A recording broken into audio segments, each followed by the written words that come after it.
Diagnosed with polio, told she was never going to be able to walk again. But by the age of 20, she was an Olympian champion and the fastest woman on the planet. Welcome to the Runner Diaries, where I share incredible stories about runners and hope to convince you to run outside now that it's warm. This is Wilma Rudolph. She was born premature in 1940 in Tennessee. She was the 20th of 22 children. At just 4 years old, she was diagnosed with polio. The poor girl also had scarlet fever and pneumonia, and her right leg was completely paralyzed. Her doctors didn't really offer her much hope. Medical options were severely limited. It was more about management, managing her pain, etc. Her odds of walking again were almost impossible, but it was actually her family, especially her mother, who never gave up on her. Her entire family would take turns massaging her legs several times a day. They would drive over 50 miles to Nashville for better care, better treatment, and only after years of giving therapy and regaining strength was she able to shed off her leg braces, and she was able to walk by age 12. On the playground in grade school, she started doing little sprints like walking games, running games. Running didn't feel like a sport, it definitely felt like freedom to her. She started getting into running, and her love of running was trained and curated by great coaches like Ed Temple. Ed Temple definitely pushed her abilities farther and farther, and then unexpectedly in 1956, at just 16 years old, Wilma Rudolph qualified for the Olympic team. 1956, at 16 years old, she didn't individually medal, but she left with a group medal. When she returned home, her coach, Coach Temple, kept pushing her technical skills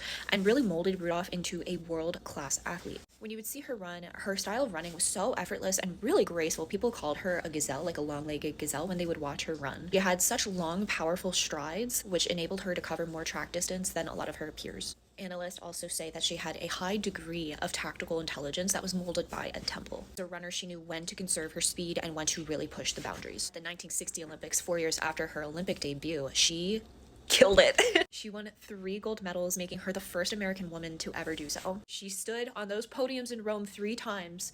Just standing was something that her doctor said she would never be able to do unassisted. Now imagine what your body can do if movement came before doubt. Get outside and go run today.